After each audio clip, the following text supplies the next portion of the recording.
As far as I can remember, through the reason I went from Morningside to Parker, which was in the 8th grade, was that City of Fort Worth turned Morningside into an all-black school, and that was before integration. Okay. So when they turned it all to an all-black school, then us living in the South Side had to go somewhere. Rosemont told the people they didn't want you there. Daggett was a little bit more diplomatic. They were willing to take you if there was room after everybody enrolled. Well, guess what? There was no room. So then we wound up going to Parker. And was that a mixed Anglo-American and No. Mexican-American school? Mostly Anglo and Mexican American, yes, because at Parker there was Mexicanos from North Side, from South Side, La Corte, and Rock Island. Okay. And because in some schools, they weren't segregated school-wise, but Mexican-Americans were segregated to one classroom and Anglo-Americans to No. classroom. In Fort Worth, I never experienced that at Fort Worth. So it was mixed classes? It was mixed classes. Okay. And, well, do you have any other information you want to add that you think is important or relevant to Fort Worth history? Well,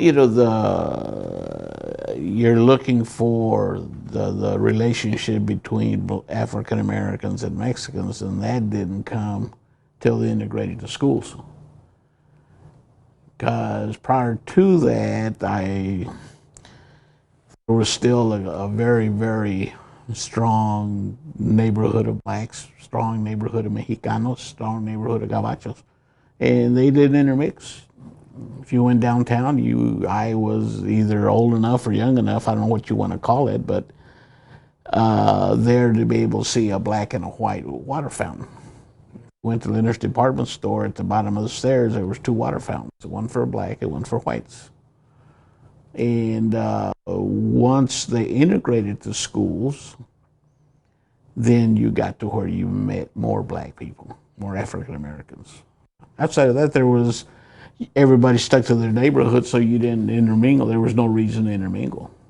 So when you did go downtown and there was black and white people intermingling,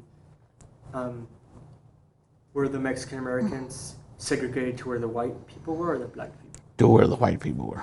So you would drink and go through the doors that the white people went through and white water fountains and that you were never told anything about it? No, but probably what opened the eyes to the Mexicano about, in general, of any discrimination was when they started busing students from the blacks to the white schools, and from the white schools to the black schools.